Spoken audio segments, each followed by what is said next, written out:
साथियों, एक बार फिर से आपका जयपुर क्लासेस के ऑनलाइन प्लेटफॉर्म पर स्वागत है। पिछले वीडियो के अंदर अपन ने ये देखा था कि किस प्रकार से भारत के अंदर सभ्यताओं को कुछ भागों में बांटा गया, वो भाग अपन ने पढ़े। उसके बाद में एक सभ्यता की बात की थी, सिंधु घाटी सभ्यता। वो सिंधु घाटी सभ्यता कैसे खुदाई हुई, उसकी कैसे उसकी खोज की गई, उसके बारे में पढ़ा। और फिर मैंने आपसे पिछले वीडियो के अंदर कहा था कि नेक्स्ट वीडियो के अंदर मैं आपको कालीबंगा की सभ्यता के बारे में बात करूंगा। तो मित्रों, आज अपन कालीबंगा पढ़ रहे हैं और कालीबंगा अपना जब कंप्लीट हो जाएगा तो उसके बाद में अपन जो है वो आहट सभ्यता की बात करेंगे। तो कालीबंगा सभ्यता की आपके सामने बात कर रहा हूँ, सुनिएगा मेरी बात सारी। पहली बात, कोई भी सिविलाइजेशन होती है तो वो कौन से जिले में है, ये एक सवाल राजस्थान के अंदर प्रचंड रूप से पूछा जाता है। तो कालीबंगा जो है वो कौन से जिले में है, सबसे पहले तो ये बात आपको पता होनी चाहिए। तो पहले अपन उसकी बात करते हैं। सुनिएगा कि भाई कालीबंगा कौन से जिले में है। तो कालीबंगा जो है वो मित्रों, वो कालीबंगा आपका हनुमानगढ़ जिले में है। कौन से जिले में है? हनुमानगढ़। हनुमानगढ़ जब नहीं बना था तब ये कौन से जिले में था? अगर आपसे ऐसा पूछा जाए तो आप गंगानगर करेंगे। क्या करेंगे? गंगानगर। यानी कि हनुमानगढ़ 1992 के अंदर जब टूट कर बना, उससे पहले वहां पर हनुमानगढ़ नाम का जिला था नहीं। तो हनुमानगढ़ जब नहीं था तब ये कौन से जिले में था? तो गंगानगर में था। और वर्तमान में कौन से जिले में है? तो कौन से जिले में है भाई? ये आपके हनुमानगढ़ में। कोई भी एक सिविलाइजेशन होती है तो हमेशा नदी घाटी के पास में होती है। तो यहाँ पर एक नदी बहती है, उस नदी का आपके जो नाम है उसका नाम है भाई घग्गर नदी। कौन सी नदी? घग्गर। तो कोई आपसे पूछेगा कालीबंगा कौन सी नदी के किनारे पर है, तो घग्गर। घग्गर का ही एक प्राचीन नाम है, तो उसका नाम क्या है भाई? सरस्वती। और इसका एक और नाम भी मिलता है और वो नाम है द्रष्टद्वती। क्या नाम है भाई? द्रष्टद्वती। तो घग्गर, सरस्वती या द्रष्टद्वती नदी के किनारे पर है कालीबंगा। जिला कौन सा है? हनुमानगढ़। पूर्व में कौन से में था? गंगानगर। दूसरी बात, आप सारे ही जानते हो, आप लोगों ने ये पढ़ा भी होगा, आप लोगों ने भी सुना भी होगा कि घग्गर नदी जो है वो वर्तमान में अंतः प्रवाही नदी है। मतलब वो जमीन के ऊपर नहीं बहती है। वो कहाँ पर बहती है? तो भूतल के नीचे बहती है और नीचे से वो बह रही। तो सबसे पहले इस नदी की खोज किसने की? अपन को किसने बताया कि पहले यहाँ पर घग्गर नदी बहा करती थी और वर्तमान में नहीं बहती है? पहले ये जब बहती थी तो इसके अंदर ज़्यादा पानी आता था, तो पाकिस्तान के फोर्ट अब्बास तक जाता था और वहाँ पर जो है उसके क्षेत्र को नाली कहते थे, हगरा कहा जाता था, वो सारी बातें हैं। तो इस नदी की खोज किसने की? तो वीएस वाकणकर ने की। किसने की? वीएस वाकणकर। तो वीएस वाकणकर साहब ने सबसे पहले इस नदी की क्या की थी? खोज। घग्गर, सरस्वती या द्रष्टद्वती नदी की हनुमानगढ़ जिले के अंदर है, या पहले किसमें था? गंगानगर के अंदर था। अब जिस प्रकार से मैंने बताया था कि सबसे पहले चार्ल्स मेसन ने हड़प्पा टीले को देखकर कहा था कि यहाँ पर एक सिविलाइजेशन है, उसी प्रकार से यहाँ पर भी एक बंदा आया था जिसका नाम था एलपी टेसीटोरी। क्या नाम है? एलपी टेसीटोरी। इटली का रहने वाला था, पुरातत्व का ज्ञाता था। महाराजा गंगा सिंह जी जो बीकानेर के महाराजा थे, क्योंकि उस समय ये बाग बीकानेर के अंदर आया करता था, कालीबंगा हनुमानगढ़ वाला। तो उस समय ये महाराजा गंगा सिंह जी के समय आया था एलपी टेसीटोरी, और इसने आकर जब उस टीले को देखा तो टीले को देखकर उसने कहा कि यहाँ पर एक क्या है? सभ्यता है। यहाँ पर 100% इसके खुदाई कीजिए, आपको कुछ ना कुछ मिलेगा। लेकिन ये वो दौर था, भले राजस्थान की बात करें अपन या फिर भले अपन भारत के क्षेत्र की बात करें, कि लोग ऐसी बातों पर विश्वास करते नहीं थे। तो उसने तो कह दिया, पर उसकी बात किसी ने मानी नहीं, और नहीं मानी तो यहाँ पर खुदाई किसी हुई नहीं। हालांकि वो कब कहकर चला गया था? 1826 के अंदर ही एलपी टेसीटोरी जो है वो ये सारी बातें वहां पर कहकर चला जाता है। तो ये कहता है कि उस टीले के अंदर कोई क्या है? सभ्यता है। लेकिन इसकी बात किसी ने नहीं मारी। फिर बाद में यहाँ पर खुदाई हुई। खुदाई हुई तो यहाँ से एक बहुत बड़ा नगर मिला। तो सबसे पहले सवाल आपसे पूछा जाएगा कि भाई इसका खोजकर्ता कौन था? तो याद रखना, अमलानंद घोष। क्या नाम है उसका? अमलानंद घोष। कब हुई थी इसकी खोज? तो 1952 के अंदर इसकी यहाँ पर क्या होती है? खोज। ये जो चित्र देख रहे हैं आप मेरे सामने, ये कालीबंगा से जो ईंटों से निर्मित पूरा मकान मिला था, उस मकान के ये क्या है? चित्र है। अपन आगे पढ़ेंगे कि यहाँ से 7 अग्नि कुंड के साक्ष्य प्राप्त हुए थे। तो ये देखिए, ये कुंड बना हुआ है बिल्कुल बीच के अंदर आपके, और इस कुंड के अंदर जो थी वो ये हवन सामग्री या फिर ऐसा कुछ करते होंगे ये लोग, जिसके साक्ष्य जो वो है यहाँ से प्राप्त होते हैं। तो खोजकर्ता इसका कौन था ऐसा पूछा जाए तो अमलानंद घोष। 1952 में करी थी। एलपी टेसीटोरी साहब जो थे, जो इटली के निवासी थे, उन्होंने यहाँ पर सबसे पहले कहा था कि एक सिविलाइजेशन है। वीएस वाकणकर ने इस नदी की खोज करी थी। घग्गर, सरस्वती और द्रष्टद्वती की नदी के किनारे पर क्या है? कालीबंगा। हनुमानगढ़ जिले के अंदर है। और पूर्व में कौन सा था? गंगानगर। फिर एक शब्द पूछा जाता है कि भाई कालीबंगा का शाब्दिक अर्थ क्या है? तो काली चूड़िया। क्या है भाई? काली चूड़ी। गंगानगर और हनुमानगढ़ का जो क्षेत्र है वो मित्रों बिल्कुल पंजाब हरियाणा की बॉर्डर से टच करता हुआ है, आप सारे ये जानते हो। तो जब वो पंजाब और हरियाणा की बॉर्डर से टच करता हुआ क्षेत्र है गंगानगर या हनुमानगढ़ वाला, तो उस वहाँ की जो कल्चर है, वहाँ की जो लैंग्वेज है वो उन लोगों से मिलती जुलती है। आप कभी वहाँ जाना तो आपको देखने को मिलेगा कि वहाँ पर जो सारे लोग हैं वो कुर्ता पैजामा ही पहनते हैं, महिलाएं जो हैं वो सारी चूड़ीदार और ऐसे ही पहन के ही घूमते हैं, पुरुष सारे वैसे कपड़े पहनते हैं जो पंजाब वाले लोग पहना करते हैं। तो यहाँ पर इनके शब्द भी जो है वो इनसे मिले जुले हुए होते हैं। तो बंगा पंजाबी भाषा के अंदर चूड़ी को कहा जाता है। किसको कहा जाता है भाई? चूड़ी को। और चूड़ी को जब ये बंगाली पंजाबी भाषा के अंदर कहा जाता है तो यहाँ नाम है काली बंगा, तो इसका मीनिंग क्या हो गया? काली चूड़िया। जैसे हनुमानगढ़ के अंदर एक और जगह है जिसका नाम है पीली बंगा, तो उसका शाब्दिक अर्थ क्या हो जाता है? पीली चूड़िया। तो काली चूड़िया जो है इसका शाब्दिक अर्थ है। खोजकर्ता अमलानंद घोष था, एलपी टेसीटोरी साहब ने की थी, बीएस वाकणकर जो था वो सबसे पहले इसकी बात करता है। गग्गर सरस्वती या दस्तोती नदी के किनारे पर कालीबंगा सिविलाइजेशन, शाब्दिक अर्थ क्या है? काली चूड़िया। ये तो हो गई इसकी सामान्य सी बातें। अब इसकी और डिटेल में अगर अपन बात करें तो यहाँ पर खोज भले ही अमलानंद घोष ने की हो, एक और कंफ्यूजन बच्चों के दिमाग में बहुत ज्यादा रहता है, मैं थोड़ा क्लियर कर देता हूँ। एक तो होता है खोजकर्ता, एक होता है उत्खनन करता।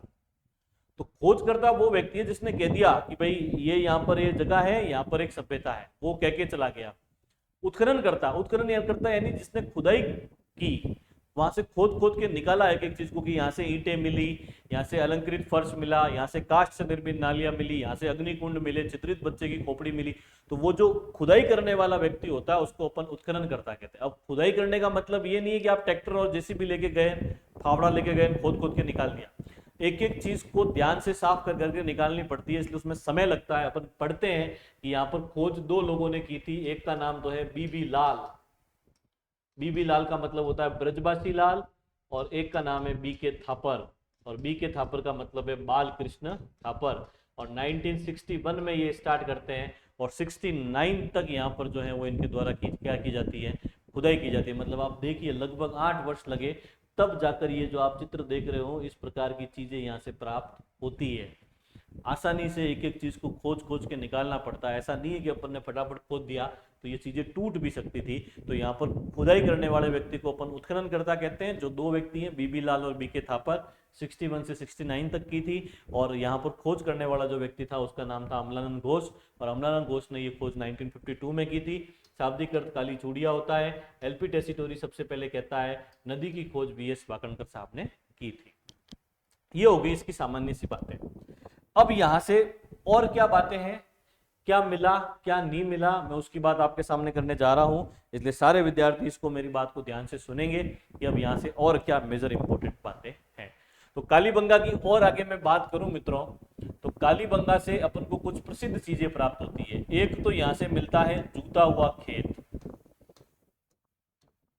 ये खेत है, उस जूता हुआ खेत, जूता हुआ यानी जिसके अंदर जुताई की हुई थी, वो जूता हुआ खेत यहाँ से पूरा का पूरा एज इट इज अपन को प्राप्त हुआ। उस खेत के अंदर से कुछ फसलें मिलती है, और फसलें एक साथ दो उगाई गई थी। जैसे मान लो जौ के साथ में सरसों उगाया गया था, फिर मान लो गेहूं के साथ में चना उगाया गया था। तो इतिहासकारों ने कहा है कि भाई यहाँ पर मिक्स्ड क्रॉप्स थी, या यहाँ पर क्या होती थी? मिश्रित फसल होती थी। अब मित्रों अपन राजस्थान की सिविलाइजेशन के हैं, या अपना प्राचीन भारत जब से है, आज भी अपन जब अपने खेतों के अंदर खेती करने के लिए जाते हैं या कुछ भी बुआई करने के लिए जाते हैं तो अपने घर वालों की क्या थोड़ी सी आदत होती है। और ये लोग जो थे वो भी अपने पूर्वज ही तो थे, वो कोई अलग तो थे नहीं, अपने जैसे इंसान थे। तो अपने लोगों की क्या आदत होती है, जैसे मान लो अपन खरीफ की सीजन के अंदर जब ज्वार बोने के लिए जाते हैं खेत में, तो ज्वार तो अपन बोते ही बोते हैं, साथ साथ में अपने जो घर वाले होते हैं वो क्या करते हैं कि थोड़ा बहुत उसके अंदर मूंग भी डाल देते हैं, थोड़ा बहुत जो है वो कुछ और जो फसल होती है चवला वगैरह वो भी डाल देते हैं, ताकि उनके पीछे अपना जो मत होता है वो ये होता है कि चलो इससे कुछ और पैदावार होगी, और पैदावार होगी तो अपनी दाल जो होती है वो साल भर की वहाँ से निकल जाएगी, और अपने दाल वाला जो काम है वो वहाँ से हो जाएगा। ये अपना उद्देश्य होता है उसके पीछे। ऐसा का ऐसा मुझे ये फील होता है कि यहाँ कालीबंगा वाले लोगों ने भी किया होगा कि जब वो गेहूं बो रहे होंगे तो साथ में चना भी डाल दिया होगा, लेकिन जब वो जूते हुए खेत के वहां से साक्ष्य प्राप्त होते हैं तो इतिहासकारों को जब वे फसलें एक साथ दो रूप में मिली तो इतिहासकारों ने कहा कि हो सकता है यहाँ पर मिक्स्ड क्रॉप्स होती होगी, हो सकता है यहाँ पर क्या होती होगी? मिश्रित खेती होती होगी। तो जूते हुए खेत के यहाँ से क्या प्राप्त होते हैं? साक्ष्य। मिश्रित फसल के भी यहाँ से क्या प्राप्त होते हैं, साक्ष्य प्राप्त होते हैं। ये बात ध्यान रखना। अब एक क्वेश्चन पूछा जाता है कि ये जो है भाग, ये जूते हुए खेत जो है वो उस कालीबंगा की कौन सी दिशा से प्राप्त होता है, किसी एग्जाम में मैंने देखा था। तो याद रखना भाई, ये उत्तर पूर्व दिशा से प्राप्त होता है। मतलब जो ये ऐसे चार दिशा है, तो जो ये वाला भाग है यहां से जो है वो ये भाग प्राप्त होता है। तो ये बात भी आप साथ साथ में याद रखिएगा। तो जूते हुए खेत के साक्ष्य मिलते हैं, नोट डाउन करते रहिएगा, लिखते रहिएगा, स्क्रीनशॉट भी ले सकते हैं आप। पीछे वाला जो अपना स्लाइड था इसका भी अगर आप स्क्रीनशॉट लेना चाहो तो इसका भी आप ले सकते हो। और उसके बाद में जो है वो अपन अगले वाले स्लाइड के अंदर देख रहे हैं। तो ये जूते हुए खेत मिले। दूसरी बात, एक इतिहासकार है डॉक्टर दशरथ शर्मा। डॉक्टर दशरथ शर्मा ने कालीबंगा को सिंधु घाटी की तीसरी राजधानी बताया। डॉक्टर दशरथ शर्मा ने कालीबंगा को सिंधु घाटी की तीसरी राजधानी बताया। तो अगर तीसरी राजधानी बताया है मित्रों, तो पहली और दूसरी भी तो किसी को बताया होगा। तो ये कहते हैं कि जो पहली राजधानी है वो तो है हड़प्पा। कौन सी है? हड़प्पा। और जो दूसरी राजधानी है वो कौन सी है भाई? मोहनजोदड़ो। तो पहली हड़प्पा और दूसरी कौन सी है? मोहनजोदड़ो। और अगर आपसे पूछा जाए कि भाई कालीबंगा की तीसरी राजधानी डॉक्टर दशरथ शर्मा ने किससे कहा है, तो वो किसको कहा है भाई? उसने कालीबंगा को कहा है। सॉरी, सिंधु घाटी सभ्यता की तीसरी राजधानी किसने कहा था? डॉक्टर दशरथ शर्मा ने। तो ये बात भी याद रखना। एक और बात जो मैं बताना भूल गया कि यहाँ पर जब एक साथ दो फसलें मिलती है ना, तो इतिहासकारों ने इसे बाद के अंदर जो किताबें लिखी गई उसमें बहुधान्यदायक कहा है। क्या कहा है? बहुधान्यदायक, मतलब ज्यादा धान देने वाला, एक साथ में दो फसलें उगाने वाला, ज्यादा धान देने वाला, तो इसको बहुधान्यदायक भी कहा जाता है। तीसरी बात, तीसरी और इंपॉर्टेंट बात यह है कि यहां से जब खुदाई हुई तो कुछ एक स्थानों से कच्ची ईंटें प्राप्त होती है। कैसी ईंटें भाई? कच्ची ईंटें। आप सारे ही जानते हो कि सिंधु घाटी सभ्यता की सबसे बड़ी विशेषता रही है कि यहाँ पर पक्की ईंटों से निर्मित मकान थे, लेकिन यहां से जो ईंटें मिली है वो कैसी मिली है? कच्ची। तो कच्ची ईंटें मिली है, तो इतिहासकारों ने कालीबंगा को गरीब बस्ती कहा है। कैसी बस्ती कहा है भाई? गरीब बस्ती। गरीब या दीन, गरीब का ही दूसरा रूप क्या होता है? दीन। तो इसे गरीब बस्ती भी कहा जाता है, इसे दीन बस्ती जो है वो भी कहा जाता है। किसके द्वारा? इतिहासकारों के द्वारा, क्योंकि यहां से कैसी ईंटें प्राप्त होती है? कच्ची ईंटें प्राप्त होती है। फिर चौथी इंपॉर्टेंट बात, बाकी सारी बातें मैं एक साथ आपको पूरी की पूरी बताऊंगा एज इट इज, लेकिन ये जो चौथी इंपॉर्टेंट बात है, ये सारी इंपॉर्टेंट बातें याद रखिएगा। तो चौथी इंपॉर्टेंट बात वो है ये कि अपन किताबों में पढ़ते हैं कि यहां से 5 स्तर के साक्ष्य प्राप्त हुए। कितने स्तर के साक्ष्य प्राप्त हुए? 5। तो जब जनरली अपन ये वर्ड पढ़ते हैं ना कि भाई 5 स्तर के साक्ष्य प्राप्त हुए, तो अपने माइंड के अंदर ये आता है कि भाई 5 स्तर क्या है। जब मैंने भी पहली बार पढ़ा, जब मैं कंपटीशन की तैयारी स्टार्ट करता हूं, तो जब मैंने भी पहली बार पढ़ा तो मेरे माइंड में भी आया कि यार 5 स्तर क्या होता है, 5 स्तर के साक्ष्य कैसे प्राप्त हुए। तो जब अपन को चीजें ज्यादा समझ में नहीं आती है तो अपन क्या करते हैं कि उसको रट लेते हैं। अरे यार रट लो, 5 स्तर के मिले तो मिले, रट लिया रट लिया रट लिया रट लिया। अब समझ में तो कुछ आया ही नहीं, बस रटा। तो रटा, तो फिर बाद में मैंने पढ़ा और एनालिसिस किया तो मुझे ये पता चला कि 5 स्तर क्या होते हैं। तो 3 तो इसमें मिले हैं पाक हड़प्पा, पाक हड़प्पा, और 2 जो मिले हैं वो मिले हैं हड़प्पा कालीन। अब इस बात को आप समझिएगा, पाक हड़प्पा यानी हड़प्पा सभ्यता से पहले, यानी सिंधु घाटी सभ्यता जो है वो बताई जाती है, उसका जो टाइम पीरियड है वो आप सारे जानते हैं अपने, हालांकि सिलेबस में नहीं है। 2300 से 1750 ईसा पूर्व। तो 2300 से 1750 ईसा पूर्व का जो समय है वो सिंधु घाटी सभ्यता का बताया जाता है। तो इसमें इतिहासकार ऐसा कहते हैं कि कालीबंगा पाक हड़प्पा यानी हड़प्पा सभ्यता से पहले कितनी बार बन चुका था? 3 बार। 3 बार वो पहले बन चुका था, और 3 बार वो पहले बन चुकने के बाद में वो समाप्त हो गया, और समाप्त होने के बाद में 2 बार हड़प्पा काल के अंदर बना। यानी कि हड़प्पा का जो ये 500 सालों का समय है, इसमें कालीबंगा 2 बार बन चुका, और बनने के बाद में वहां से लोग चले गए, फिर नए आ गए, फिर नए रहने लग गए, और फिर चले गए। और पाक, पाक का मतलब होता है पत्थर, और पत्थर हड़प्पा, यानी कि हड़प्पा सभ्यता से पहले ये नगर कितनी बार बन चुका था? 3 बार। ऐसे साक्ष्य इतिहासकारों को वहां से मिले, कुछ पत्थर भी मिले वहां से। उससे इतिहासकारों ने अनुमान लगाया कि पहले हड़प्पा नगर 3 बार बन गया। पहले ये लोग एक स्थान पर नहीं रहते थे, कभी कभार चले जाया करते थे। तो कुछ लोग यहाँ 1 बार रहे, फिर वे चले गए, फिर दूसरी बार कोई और रहने लगा, उन्होंने नगर बनाया, फिर वे चले गए, फिर तीसरी बार और कोई रहा, उन्होंने नगर बनाया, फिर वे चले गए। और उन 500 सालों की इस इतिहास के अंदर ये कितनी बार बना? 2 बार। तो मित्रों याद रखिएगा, हड़प्पा से कितने का स्तर के साक्ष्य प्राप्त होते हैं? 5। 3 तो पाक हड़प्पा और 2 हड़प्पा, और इसे कहा जाता है 2300 से 1750 ईसा पूर्व के अंदर ये कितनी बार बन चुका था? 2 बार। और उससे पहले कितनी बार बना था? ये 3 बार बना था। तो ये मेजरली 4 बातें हैं जो इंपॉर्टेंट है, जो मैंने आपको अलग से बताई है। फिर मैं इसके प्रमुख साक्ष्य आपको एक साथ बताऊंगा। फिर से रिवाइज कर रहा हूं, ध्यान रखिएगा। जूता हुआ खेत मिला, उत्तर पूर्व दिशा से एक साथ 2 फसलें उगाई गई थी, जौ, सरसों, गेहूं, चना, मिश्रित फसल का साक्ष्य बहुधान्यदायक किताबों में लिखा गया। दशरथ शर्मा साहब कहते हैं कि कालीबंगा सिंधु घाटी की तीसरी राजधानी है, मतलब पहली हड़प्पा है, दूसरी कौन सी है? मोहनजोदड़ो। अगर आपसे पूछा जाए सिंधु घाटी सभ्यता का समय क्या था?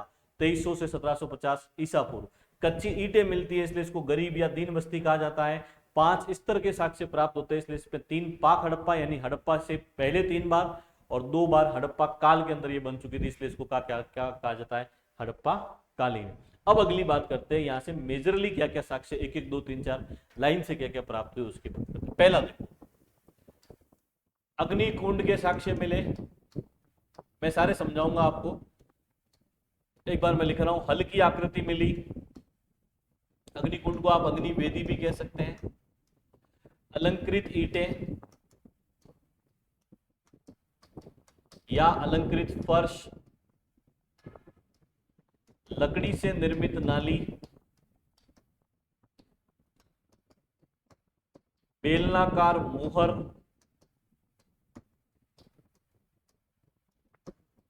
छिद्रित बच्चे की खोपड़ी। फिर इसके बाद अपन पढ़ते हैं कि यहां से भूकंप के साक्ष्य मिले। फिर यहां से अपन पढ़ते हैं कि मिट्टी के बर्तन, और उन मिट्टी के बर्तनों को मिटा देता हूं एक बार। यहां से मिट्टी के बर्तन मिले, और मिट्टी के बर्तनों को मृदभांड कहा जाता है। फिर अपन पढ़ते हैं कि यहां से बावड़ी, कुआ, चबूतरे, युग्म समाधान, और लास्ट बात है कि 3 प्रकार के समाधान। ये सारी चीजें यहां से प्राप्त होती है। अब ये क्या है क्या नहीं है उसकी बात मैं आपके सामने करूंगा। पहली बात, एक तो इसका स्क्रीनशॉट ले लें आप, मैं थोड़ा सा समय आपको दे रहा हूं, आप इसका स्क्रीनशॉट लें ताकि आपको अच्छे से समझ में आएगा।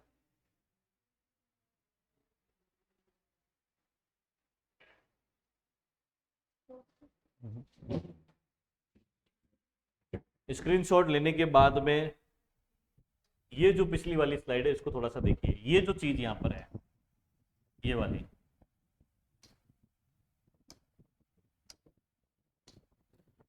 अग्निकुंड या अग्निवेदी जिसको अपन कहते हैं, ये वाली। हालांकि ज्यादा कोई समझाने वाली बात है नहीं, आप खुद ही जानते हो। आपके घर में भी कभी शादी ब्याह या हवन वगैरह कुछ होते होंगे, तो उसके अंदर आपने देखा होगा कि जो बीच वाला जो क्षेत्र होता है, उस बीच वाले क्षेत्र को जो है वो अपन अग्निकुंड या अग्निवेदी कहते हैं, जिसके अंदर वो सुहा सुहा करके इस प्रकार का जो किया जाता है वो उसी के अंदर होता है। ठीक है, तो ये यहाँ से प्राप्त होता है। स्क्रीनशॉट आपने पिछली वाली स्लाइड का ले लिया होगा। और दूसरी बात, हल्की आकृति मिली तो जूता हुआ खेत मिलता है, तो उसके साथ में अपन को यहाँ से हल्की आकृति भी प्राप्त होती है। फिर ईंटें जो होती है, ज्यादातर जनरली जिस जिस स्थान से जो ईंटें मिली है सिंधु घाटी सभ्यता के अंदर, वे सारी की सारी ईंटें जो थी, वे ईंटें प्लेन थी, लेकिन यहां से अलंकृत ईंटें मिली और एक फर्श भी अलंकृत मिलता है। राजस्थान का ये इतिहास रहा है, अपने गांवों का आज भी इतिहास रहा है कि अपन जब भी किसी के शादी ब्याह वगैरह होते हैं या जब भी राजस्थान में कोई नया त्यौहार मनाया जाता है, तो सारे त्योहारों के ऊपर अपन देखते हैं कि अपने घर के आंगन जो होता है वहां पर अपन कुछ ना कुछ बनाते हैं। फर्श वगैरह के अंदर कुछ ना कुछ कलर वगैरह से रंगोली वगैरह बनाने का क्या करते हैं अपन, काम करते हैं। और ईंटों के ऊपर भी कुछ ना कुछ हमेशा हमारे यहाँ पर बनाते रहे। इवन जहाँ मैं रहता हूँ उदयपुर शहर मेवाड़ में, तो मैंने आने के बाद ये देखा है कि जब किसी के घर पे शादी होती है तो घर के बाहर पूरी बारात का चित्र बनाया जाता है, पूरी की पूरी। और उस बारात के अंदर आगे दूल्हा होता है, पीछे उसके बाराती होते हैं, घोड़ान घोड़ान। तो ये मांडने बनाने, ये चित्र बनाने, ये फर्श को अलंकृत करने, ये ईंटों के ऊपर कुछ बनाने की परंपरा राजस्थान के अंदर प्राचीन रही है। तो कालीबंगा के लोगों ने भी कुछ बनाया होगा। तो इस प्रकार की जो आकृतियां हैं वो ईंटों के ऊपर से बनी हुई मिलती हैं। तो इतिहासकारों ने कहा है कि यहाँ से अलंकृत ईंटें मिली है, यहाँ से अलंकृत क्या मिला है, फर्श मिला है। फिर सिंधु घाटी सभ्यता की सबसे बड़ी विशेषता रही है कि वहां पर नालियां थी। आप सब लोग जानते हो नालियां ऐसी थी कि एक एक घर के बाहर से एक एक नाली निकलती थी और वो जाकर जो है वो समकोण के ऊपर सीधे मेन नाली के अंदर जाकर गिरती थी। जैसे आज नगर निगम वाले नालियां बनाते हैं ना शहरों में, वैसी सिंधु घाटी सभ्यता के लोगों ने तत्कालीन समय के अंदर बना दी थी। तो जहां जहां से नालियां मिली हैं उन सारे स्थानों से वे नालियां जो थी वो ईंटों से बनी हुई थी। लेकिन यह एकमात्र ऐसा स्थान है जहां से लकड़ी से निर्मित क्या मिलती है, नालियां मिलती है। मुझे ऐसा फील होता है कोई बंदा होगा जिसने मकान बनाया होगा और उसके पास में उस समय पैसा नहीं रहा होगा, तो उसके बाद वो ईंटें अफोर्ड नहीं कर पाया होगा। तो जब ईंटें अफोर्ड वो नहीं कर पाया तो उसने जो है वहां से लकड़ी वाली क्या बना दी। तो याद रखना भाई, लकड़ी से निर्मित नालियां कहाँ से मिली, कालीबंगा से। एक शब्द होता है मुहर, इस प्रकार की होती है मुहर, आप सारे जानते हो। आज की तारीख में इंग्लिश के अंदर मैं इसको कहता हूँ स्टैम्प। मुहरे अलग चीज होती है, मुद्रा अलग चीज होती है। मुद्रा कॉइन होता है, सिक्का होता है, करेंसी होती है जो तत्कालीन समय के अंदर वस्तु विनिमय के स्थान पर उसको उपयोग के अंदर लाया जाता है। वस्तु विनिमय का मतलब होता है बार्टर सिस्टम, किसी वस्तु के बदले किसी वस्तु को लेना। मान लो बचपन में अपन करते थे गेहूं दे दिया ना, आइसक्रीम खरीद ली, गेहूं देके बाल कटवा लिए। तो वो चीजें देकर अपन कुछ चीज सामने से लेते हैं तो वो बार्टर सिस्टम या वस्तु विनिमय होता है। मुहर वो जो होती है वो एक थप्पा होता है, एक स्टैंप होती है। जैसे आज भी अपन कहते हैं 500 रुपए का स्टैंप, 100 रुपए का स्टैंप, ऐसे। तो इन सिंधु घाटी वाले लोगों ने पहले स्टार्टिंग के अंदर वस्तु विनिमय या बार्टर सिस्टम से व्यापार किया था। लेकिन कालांतर में जब ये थोड़े और विकसित हो गए तो विकसित हो जाने के बाद में इन्होंने बार्टर सिस्टम से व्यापार करना बंद कर दिया और उसके स्थान पर इन्होंने मुहरों का निर्माण किया। किसका निर्माण किया? मुहरों का। मुहरों के दाम फिक्स कर लिए कि भाई इतनी मुहर दोगे तो वह सामने से इतनी चीजें तुम्हें प्राप्त होगी, इतनी मुहर दोगे तो ये चीजें प्राप्त होगी। जैसे मान लो किसी मुहर की रेट 10 रुपए थी, किसी की 20 थी, किसी की 30 रुपए थी। तो यहाँ से जो मुहर मिलती है वो बेलन के आकार की बनी हुई थी, इसलिए उसको बेलनाकार मुहर कहा जाता है। जो बेसिकली अपने यहाँ पर नहीं हुआ करती थी, ये किसी अन्य सिविलाइजेशन की थी। हो सकता है कोई सिविलाइजेशन का व्यक्ति वहां आया होगा और वो मुहर वहां पर रख गया होगा या छोड़ गया होगा, तो वो यहाँ से प्राप्त होती है। फिर एक बच्चे की खोपड़ी मिली और उस खोपड़ी के अंदर बहुत ज्यादा मात्रा में छिद्र किए हुए थे।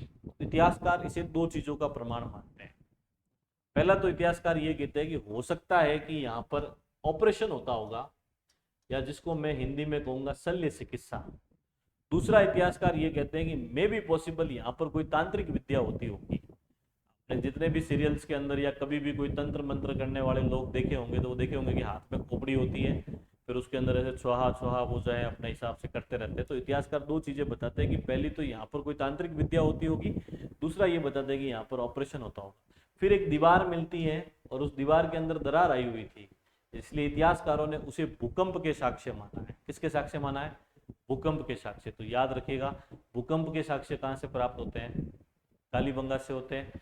फर्स्ट ग्रेड के हिस्ट्री में ये क्वेश्चन आ चुका है और इम्पोर्टेंट है क्योंकि इतिहासकारों ने अलग अलग मत दिए कालीबंगा या सिंधु घाटी सभ्यता के समाप्त होने के, जिसमें से ये भी एक मत है कि यहाँ भूकंप आया था। आपसे कोई पूछेगा कि भूकंप के साक्ष्य राजस्थान या सिंधु घाटी में एकमात्र स्थल कहाँ से प्राप्त होते हैं?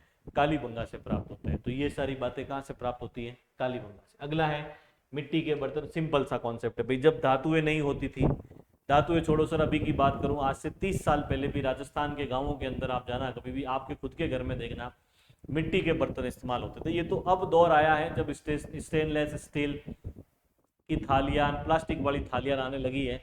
बाकी गांवों के अंदर आज से 20 साल या 15 साल पहले भी मिट्टी के बर्तनों में सब्जियां बनती थी।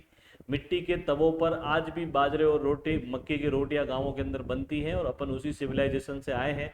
धातु का उपयोग भले ही हुआ हो, लेकिन धातु इतने प्रमुख तौर पर जो है वो इन बर्तनों का उस समय जगह नहीं ले पाई थी, इसलिए इन सारे स्थानों से जो है वो मिट्टी के क्या मिले थे? बर्तन मिले थे। और आप सारे जानते हो कि जो स्वाद मिट्टी के बर्तन के खाने में होता है आज वाले बर्तनों में नहीं होता है। इसलिए जो लोग हैं वे फिर इस प्रकार के रेस्टोरेंट आजकल खोल रहे हैं जहाँ पर बेसिकली मिट्टी के बर्तनों में बना हुआ क्या खिलाया जाता है? खाना खिलाया जाता है। इसके बाद कुआं बावड़ी हर जगह से मिलते हैं। जिस किसी सिविलाइजेशन में आप जाओगे तो उस समय उनके पानी के स्रोत कुएं और बावड़ी ही हुआ करते थे या फिर नदियां हुआ करती थी। उस समय कोई नल तो आते नहीं थे, तो कुएं बावड़ी के साक्ष्य मिले। चबूतरे मिले हैं भाई पशु पक्षियों के लिए खाना खाने के लिए। युग्म समाधान, तो युग्म का इंग्लिश में मैं लिखूंगा तो आपको ज्यादा समझ में आएगा, कपल। मतलब यहां पर एक पुरुष के साथ में एक महिला की अस्थिपंजर भी प्राप्त हुआ है। पुरुष की तो थी हड्डियां, साथ साथ में महिला की भी, हो सकता है उसकी पत्नी रही होगी, हो सकता है उसकी बहन हो सकती है, हो सकता है उसकी माँ हो सकती है, हो सकता है उसका प्रेमी, कोई भी हो सकता है। वो अपन को उसको देख के अपन नहीं बता सकते, लेकिन वो पुरुष के साथ में महिला के भी वहां पर समाधान थे, इसलिए इतिहासकारों ने इसको युग्म समाधान कहा है। तो युग्म समाधान जो है वो कहाँ से मिलता है? कालीबंगा से, ये भी याद रखेगा। और जो शवों को दफनाने के वहां पर 3 तरीके थे, सबसे बड़ी बात है ये, हिंदू समाज का, सनातन धर्म का प्राचीन समय से ये रिवाज रहा है, और अपन ये मानते आए हैं कि अपने यहाँ पर जो है वो डेड बॉडीज को जलाया जाता है। लेकिन सिंधु घाटी सभ्यता के अंदर किसी भी स्थान से इस प्रकार के साक्ष्य प्राप्त नहीं हुए कि वे डेड बॉडीज को जलाते थे। वे डेड बॉडीज को हमेशा जो है वो दफनाया करते थे, और यहाँ पर 3 प्रकार से उनको दफनाया गया है। गोलाकार स्थिति में, एक आयत के आकार की समाधि मिली है, एक गोल आकार में मिली है, और एक इस प्रकार से मिश्रित आकार की भी क्या मिली है? समाधि। तो ये कोई ज्यादा इंपॉर्टेंट बात है नहीं कि भी 3 प्रकार के समाधान मिले। ये इंपॉर्टेंट है कि युग्म समाधान कहां से प्राप्त हुआ? कालीबंगा से। ये चबूतरे वबूतरे कोई नहीं पूछेगा आपसे एग्जाम के अंदर, सब जगह से मिलते हैं। ये याद रखना भाई, भूकंप के साक्ष्य कहां से प्राप्त हुए? कालीबंगा से। छिद्रित खोपड़ी मिली, बेलनाकार मुहर मिली, लकड़ी की नाली, अलंकृत ईंटें व फर्श, हल की आकृति, अग्निकुंड और अग्निवेदिया, ये सारी चीजें कालीबंगा से प्राप्त हुई। मैं आशा करता हूं मेरी बात ये आपको समझ में आई होगी। इसका स्क्रीनशॉट लीजिए एक बार आप, फिर अपन नेक्स्ट सिविलाइजेशन की बात करते हैं।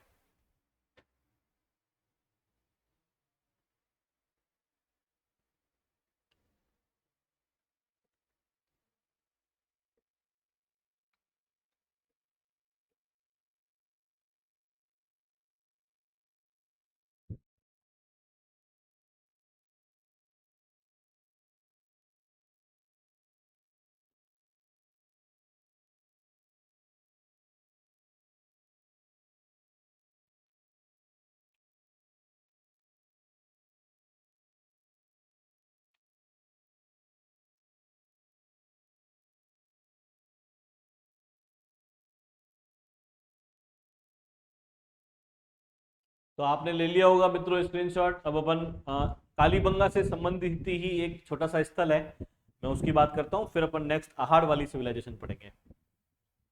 चलिए देखो मित्रों क्या होता है, मैं आपको थोड़ा सा बताता हूँ। ये राजस्थान के अंदर, ये यहाँ वाले भाग के अंदर अपने को हनुमानगढ़ के अंदर एक स्थान मिला जिसका नाम है कालीबंगा। कालीबंगा से छोटा सा नीचे एक जिला है जिसका नाम है बीकानेर। क्या है? बीकानेर। बीकानेर के अंदर एक स्थान है जिसका नाम है सौंथी, और इसे कहा गया है सौंथी संस्कृति। क्या कहा गया है? सौंथी संस्कृति कहा गया। अब समस्या ये है कि कालीबंगा हनुमानगढ़ में है, सौंथी बीकानेर में है। तो बीकानेर में इसलिए है क्योंकि ये अपन ने जिले बनाए हैं, पहले कोई जिले नहीं थे, पहले तो सारा एक ही था, हनुमानगढ़ कालीबंगा सब मिला के, कुल मिला के बीकानेर, बीकानेर वहां कुछ भी नहीं था। और जिले तो आजकल तो अशोक गहलोत साहब ऐसे बना रहे हैं जैसे कोई चॉकलेट बांट रहे हो बच्चों को, तो अब तो उन्होंने बहुत ज्यादा बना दिए, लेकिन ये पहले बीकानेर जिले के अंदर आता है सौंथी, जो कालीबंगा के पास मिलता है। इसकी खोज भी अमलानंद घोष साहब ने की थी। किसने की थी? अमलानंद घोष साहब ने। विशेषता यह है कि सौंथी संस्कृति से जो चीजें प्राप्त होती है वे एज इट इज जो है वो बिल्कुल कालीबंगा से मिलती जुलती है, एकदम एज इट इज। इसलिए इतिहासकारों ने सौंथी को कालीबंगा प्रथम कहा है। ये याद रखना मित्रों भाई, कालीबंगा प्रथम किसे कहा जाता है? तो किसे कहा जाता है? सौंथी संस्कृति को कहा जाता है, जो बीकानेर से मिलती है। ये इंपॉर्टेंट बात है, आप याद रखेंगे। सौंथी संस्कृति को कालीबंगा प्रथम कहा जाता है, जो बीकानेर से प्राप्त होती है, क्योंकि यहाँ से कालीबंगा के समान एज इट इज क्या प्राप्त हुई है? चीजें प्राप्त हुई है। और अब जो मैं कोटेशन बोलने जा रहा हूँ, इसलिए जो भी व्यूवर्स सुन रहे हैं वो अच्छे से एक तो सुनेंगे, सुनने के बाद में दूसरी बात वो अपने नोट डाउन भी करेंगे, और वो ये लिखेंगे उसके अंदर कि अमलानंद घोष कहता है। कौन कहता है भाई? अमलानंद घोष, इन्वर्टेड कॉमा में लिखना। ये व्यक्ति कहता है कि सिंधु घाटी सभ्यता का विकास कालीबंगा के या सौंथी संस्कृति के क्रमिक विकास के रूप में हुआ है। अमलानंद घोष कहता है, मैं फिर से रिपीट कर रहा हूं कि सिंधु घाटी सभ्यता का विकास सौंथी संस्कृति के क्रमिक विकास के रूप में हुआ है। मतलब पहले सौंथी संस्कृति बनी, फिर कालीबंगा बना, और उस कालीबंगा को बनने के बाद में धीरे धीरे जो है वो पूरा का पूरा क्या बनी, सिंधु घाटी सभ्यता बनी। ऐसा मैं नहीं कह रहा हूँ, किसने कहा है, अमलानंद जी घोष साहब ने कहा है। तो ये याद रखना, सौती संस्कृति बीकानेर के बारे में ऐसा कहा जाता है। तो ये अपनी कालीबंगा सिविलाइजेशन जो है वो समाप्त हो गई। अब जो अगली सिविलाइजेशन मैं आपके सामने पढ़ने के लिए जा रहा हूं, उस सिविलाइजेशन का मित्रों नाम है, जिसके बारे में अपन और आगे पढ़ेंगे, आहाड़ सभ्यता। अब मैं आपको इसकी बात करने के लिए जा रहा हूं, जो अपनी सेकेंड वाली सिविलाइजेशन है राजस्थान की बड़ी सभ्यताओं के अंदर। ये जो आप पूरा का पूरा चित्र देख रहे हो, ये आहाड़ से प्राप्त हुआ है, और इसके चारों तरफ बाउंड्री वॉल जो है वो अभी सरकार के द्वारा कर दी गई है। कालीबंगा के अंदर एक और बात याद रख लीजिएगा भाई, कि कालीबंगा जो सभ्यता है वहां पर हनुमानगढ़ के अंदर गवर्नमेंट ने एक संग्रहालय या म्यूजियम का निर्माण भी करवा लिया है, जो 1985 के अंदर बनाया गया था। कब बनाया गया था, 1985 में गवर्नमेंट के द्वारा एक संग्रहालय यहाँ पर बना दिया गया। अब आहाड़ की बात करते हैं। देखो, आहाड़ जिला उदयपुर,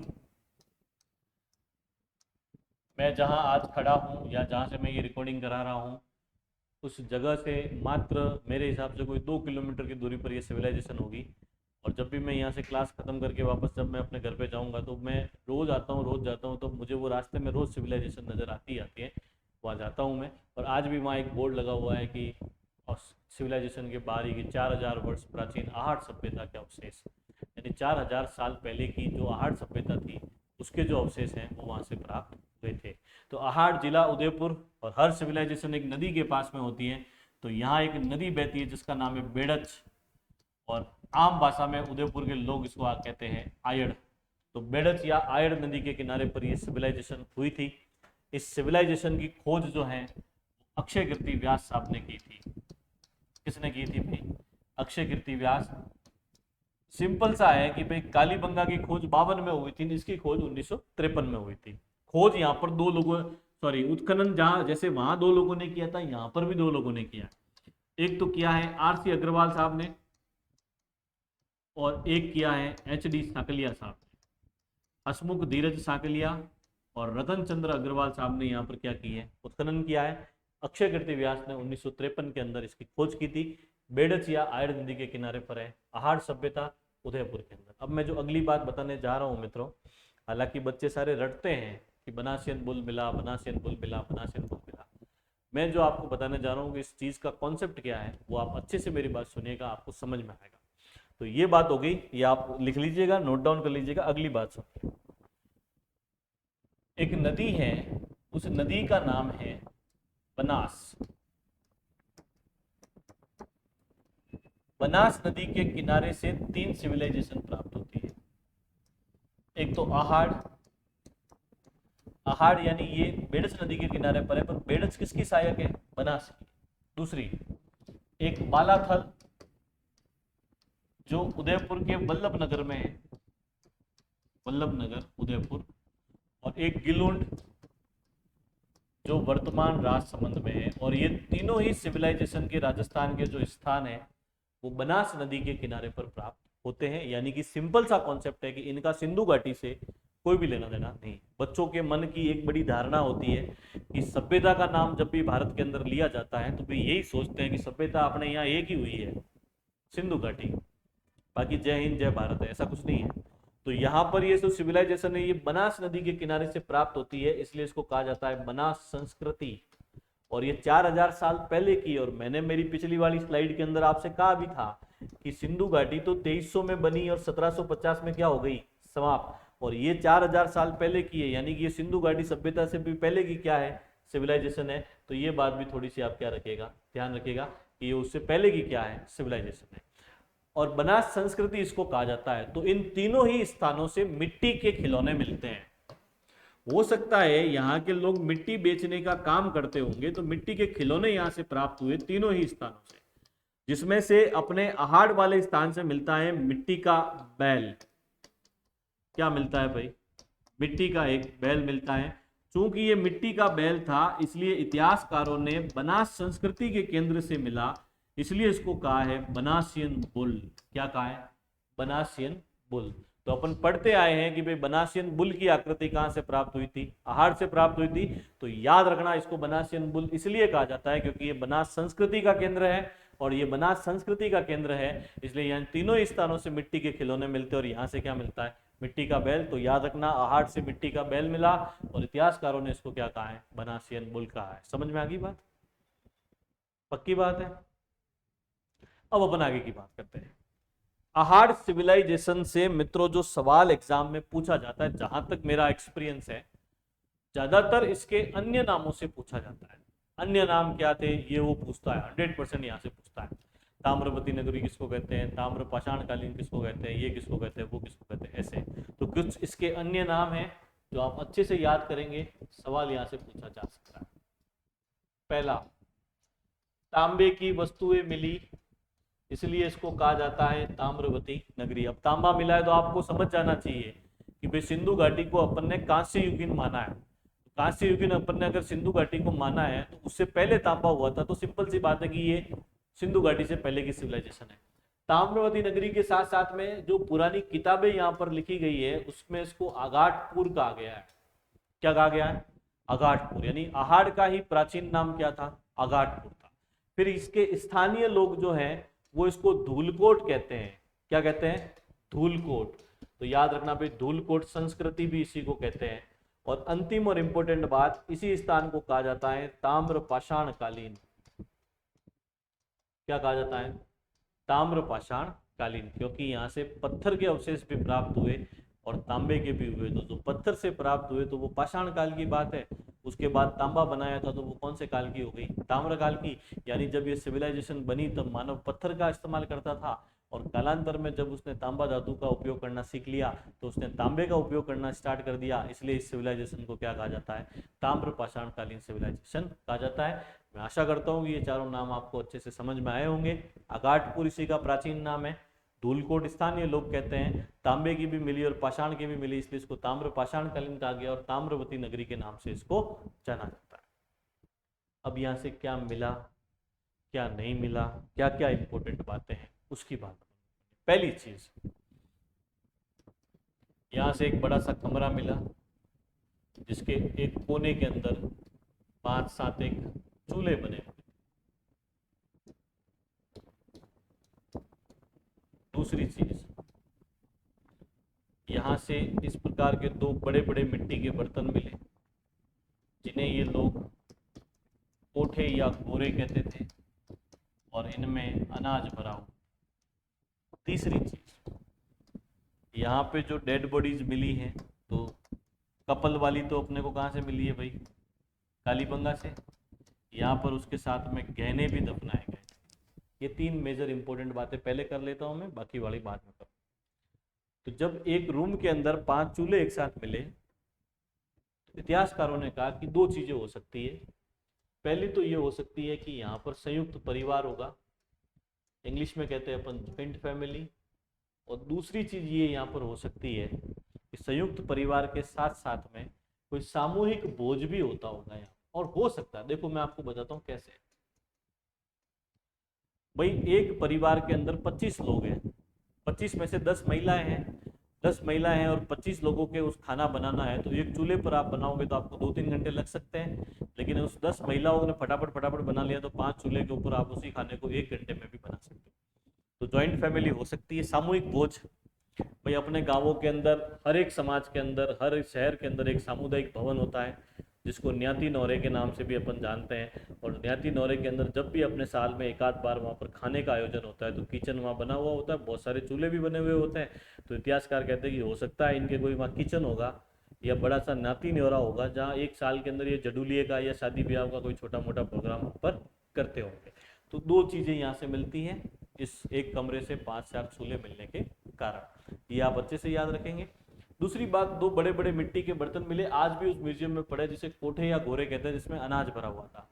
अपने गांवों के अंदर, अपने घरों के अंदर, मेरे घर के अंदर भी मेरी मम्मी जिसमें आज भी अनाज भर के रखती है, क्योंकि अपन सारे लोग साल में एक बार ही अनाज खरीदते हैं कि नहीं खरीदते हैं, एक बार ही खरीदते हैं। तो उसको किसके अंदर स्टोर करके रखते हैं, कोठे के अंदर। तो उसे क्या कहा जाता है, कोठे या गोरे। तो ये अनाज इसके अंदर स्टोर किया हुआ था। अब अनाज क्या है वो इंपॉर्टेंट है। ये जो बात मैं लिख रहा हूँ ये सवाल 2nd ग्रेड में आया था।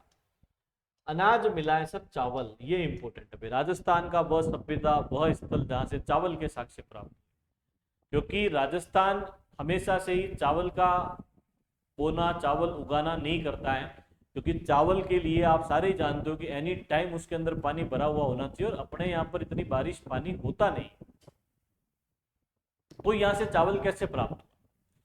मित्रों, कभी अगर आपको इस सिविलाइजेशन को विजिट करने का मौका मिले तो आप विजिट कीजिएगा। वर्तमान में जो सिविलाइजेशन है, उस सिविलाइजेशन वाले स्थल के और उस आहाड़ नदी के बीच में सिर्फ एक सड़क रह गई है और कुछ नहीं है।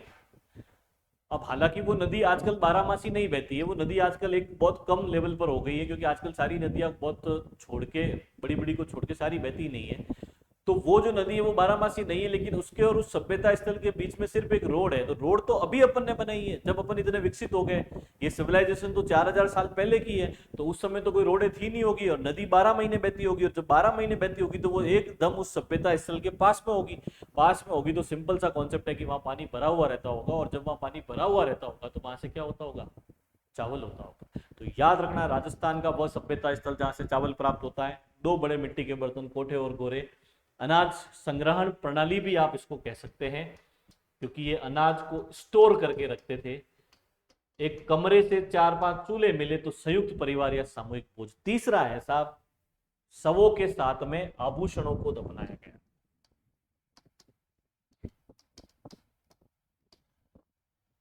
अगर मैं मिस्र की सिविलाइजेशन की बात करूं, जो अफ्रीका महाद्वीप के अंदर हुई थी, तो वहां के जो राजा होते थे उन्हें वहां के लोग फराओ कहते हैं। अपन यहाँ पर राजा कहते हैं, इंग्लिश वाले किंग कहते हैं, और वे लोग उसको फराओ कहते हैं। तो जो फराओ है, वहां के जो राजा हैं, उनकी जब डेथ होती थी तो लोग ये मानते थे कि धरती के ऊपर राजा जो है वो ईश्वर का अवतार होता है, और वो कभी पूरा मरते ही नहीं है, उसका पुनर्जन्म होता है, जो हिंदू सिविलाइजेशन के अंदर भी माना जाता है। अपने सनातन धर्म में भी मानते हैं कि 84 लाख योनियों को प्राप्त करने के बाद में मानव जन्म जो मिलता है, जिसमें अच्छे कर्म जो करता है उसको मोक्ष मिलता है, बाकी फिर से 84 लाख, फिर से मानव जीवन, फिर से 84 लाख, फिर से मानव जीवन, ये कंटिन्यूसली चलता रहता है। तो ये आपको डिसाइड करना है कि आपको इस धर्म के अंदर मोक्ष, इस जन्म के अंदर मोक्ष की प्राप्ति करनी है या क्या करना है। तो वहां वाले लोग उस राजा को फराओ मानते थे, और फराओ के पुनर्जन्म में भी विश्वास करते थे। तो जब फराओ की डेथ होती थी, उस राजा की डेथ होती थी, तो उसको जब वे उसके अंदर दफनाते थे तो उसके बाहर वे इस प्रकार का एक पिरामिड बनाते थे, और उसके अंदर राजा की जितनी भी आवश्यकता की चीजें होती थी वे सारी साथ में रखते थे। उसका खाने पीने के बर्तन, उसके कपड़े, उसका मोबाइल, उसका चार्जर, गूगल पे, फोन पे उसके अंदर स्टोर करके, ताकि रिचार्ज विचार्ज वो कर सके। जो भी चीजें वो सारी साथ में रखते थे, और उस डेड बॉडी को पट्टियों से बांध देते थे, जिसे कहा जाता था मम्मी। क्या कहते थे? मम्मी। हालांकि जन्म होता था नहीं होता था ईश्वर जानता है, वो तो मुझे नहीं पता। बॉलीवुड हॉलीवुड के अंदर पिक्चरें भी बन चुकी है, मम्मी, द मम्मी रिटर्न्स वगैरह वगैरह। तो वो सारी चीजें यहाँ पर जब वो रखते थे, और ये मम्मी जो थी वो उसको कहा जाता था। तो ऐसे के ऐसे साक्ष्य अपने को यहाँ से मिले हैं, आहाड़ से, क्योंकि ये लोग भी उस डेड बॉडी के साथ में उसके बर्तन और उसके आभूषण वगैरह रखते थे। तो एक सवाल पूछा जाता है कि राजस्थान में मम्मी मॉडल के साक्ष्य कहां से प्राप्त हुए? आहाड़ से। कहां से प्राप्त हुए? आहाड़ से। तो मम्मी मॉडल के साक्ष्य भी कहां से मिलते हैं? आहाड़ से। कोठे गोरे कहां से मिले? आहाड़ से। और एक साथ 5 चूल्हों वाला कमरा भी कहां से मिला? आहाड़ से। बहुत अच्छे, वेरी गुड। अगली बात, चौथी बात, मुद्राएं अपने यहां नहीं होती थी, पिछले वीडियो में बता चुका हूं। यहां पर एक यूनान की मुद्रा मिलती है। किसकी? यूनान की। और उस मुद्रा के ऊपर सूर्य के देवता का चित्र था, जिसे यूनान के लोग अपोलो कहते थे। क्या कहते थे? अपोलो। और यूनानी भाषा के अंदर उसके ऊपर कुछ लिखा हुआ भी था। तो यहां से एक यूनान की मुद्रा मिली, जिस पर सूर्य के देवता अपोलो का चित्र था, यूनानी भाषा के अंदर कुछ लिखा हुआ था, और वो पूरी की पूरी मुद्रा यहां से प्राप्त होती है। फिर पांचवी बात, यहां से बिना हैंडल वाले, हैंडल ऐसा होता है पीछे बर्तन के, यहां से बिना हैंडल वाले जलपान के बर्तन, जलपान का मतलब होता है कि भी पानी वानी पीने के जो बर्तन थे वो प्राप्त होते हैं। ऐसे अपने यहाँ पर नहीं हुआ करते थे उस समय। ये ईरानी सिविलाइजेशन के समान है। किसके समान है? ईरानी। तो आप सोचिए मित्रों कि यहां से मिस्र के साक्ष्य भी मिले, यहां से यूनान के साक्ष्य भी मिले, यहां से ईरान के जैसे साक्ष्य भी मिले। तो एक आध अगर कोई मिलता ना, तो अपन ये सोचते कि भाई कोई बंदा वहां गया होगा और कुछ लेकर आ गया होगा, सिंपल सा कॉन्सेप्ट है। लेकिन जब सारे के सारे मिलते हैं तो इतिहासकार ये कहते हैं कि आहाड़ जो था वो एक व्यापारिक केंद्र था। कैसा केंद्र था? व्यापारिक। मतलब यहां पर ये लोग व्यापार करने के लिए आते थे, और व्यापार करने के लिए जब ये यहाँ पर आते थे तो इनकी जो चीजें हैं वो सारी की सारी यहाँ से भी इनको प्राप्त हुई, क्योंकि अपन कहीं जाएंगे तो अपनी सभ्यता लोग सीखेंगे, वो लोग यहाँ आएंगे तो अपन भी उनकी सभ्यता सीखेंगे। तो ये सारे दूसरे लोगों की चीजें यहाँ से इसलिए प्राप्त होती है कि ये व्यापार करते थे, आहड़ वाले व्यापारिक केंद्र के रूप में थे और ये व्यापार किया करते थे। व्यापार करते किसके था? तो तांबे की कुल्हाड़ी मिलती है तो सिंपल सी बात है कि तांबे की कुल्हाड़ी का व्यापार करते थे। फिर तांबे की भट्टियां मिलती हैं तो सिंपल सी बात है कि भाई तांबे को बेचते होंगे, खरीदते होंगे, गलाते होंगे, ऐसा व्यापार करते होंगे। फिर मनके मिलते हैं, मनके यानी मोती, फिर छल्ले मिलते हैं, हड्डी की सलाइयां मिलती हैं। तो इन सभी चीजों का ये लोग क्या किया करते थे? व्यापार किया करते थे। और अंतिम बात, पत्थर से निर्मित यहाँ से क्या मिलते हैं? मकान, क्योंकि ईंटों के निर्माण तो सिंधु घाटी में स्टार्ट हुए। पत्थर से निर्मित यहाँ से चबूतरे वगैरह भी प्राप्त होते हैं। प्रमुख जो यहाँ पर पशु था वो इनका क्या था? कुत्ता था। और ये सारी की सारी बातें कहाँ से प्राप्त होती है? आहड़ से। मैं आशा करता हूँ मेरी बात आप लोगों को मित्रों समझ में आ रही होगी। यूनान की मुद्रा आहड़ से मिली, ईरानी सभ्यता के समान जलपान के बर्तन मिले, इसलिए इसको व्यापारिक केंद्र कहा गया। इसके अलावा तांबे की कुल्हाड़ी, भट्टियां, मनके, छल्ले, सलाइयां, मकान, पत्थर से निर्मित चबूतरे, और यहाँ से कुत्ते के रूप में एक प्रमुख क्या मिलता है? पशु मिलता है जिसका अस्थि पंजर मिला। उसके बाद यहाँ से आभूषण वाले समाधान मिले जिसे मम्मी मॉडल कहा गया। कोठे और गोरे मिले, इसलिए इसको अनाज संग्रहण प्रणाली कहा गया। प्रमुख अनाज कौन सा? चावल। संयुक्त परिवार या सामूहिक भोज। इसका स्क्रीनशॉट आप भले ले लीजिएगा मित्रों, मैं आपको समय दे रहा हूँ। और इसकी पीछे वाली जो स्लाइड है उसका भी आप वीडियो रोक कर जो है वो कभी भी स्क्रीनशॉट ले सकते हैं, कोई आपत्ति नहीं है। इसका भी आप ले लीजिएगा। ये भी सारी चीजें यहाँ से प्राप्त होती है। इसके बाद में ये अन्य नाम थे, मैं इंपोर्टेंट लिख रहा हूं मित्रों, एग्जाम में कई बार सवाल पूछा जा चुका है। ताम्रवती नगरी, अगाटपुर, धूलकोट संस्कृति, ताम्र पाषाणकालीन संस्कृति। फिर इसके बाद में ये तीनों स्थान जो है वो बनास नदी के किनारे पर है, इसलिए इसको बनास संस्कृति कहते हैं। गिलोड, राजसमंद, बालाथल, वल्लभनगर। तो यहाँ से मिट्टी के खिलौने तीनों स्थानों से मिलते हैं। इनकी अपन अलग से बात करेंगे। तो मिट्टी का बैल मिला यहाँ से जिसको बनासियन पुल कहा गया। ये आहड़ सिविलाइजेशन की खोज करता है और ये यहाँ से उत्खनन करता है नदी आयड़ या बिड़द से, और उदयपुर इससे ये प्राप्त होती है। तो मैं आशा करता हूँ मेरी ये दो सिविलाइजेशन जो मैंने आपको पढ़ाई वो आपको समझ में आई होगी। नेक्स्ट सिविलाइजेशन जो राजस्थान की बची कुची है, छोटी छोटी है, उनकी अगले वीडियो के अंदर बात करेंगे। Thank you very much. जय हिंद, जय भारत।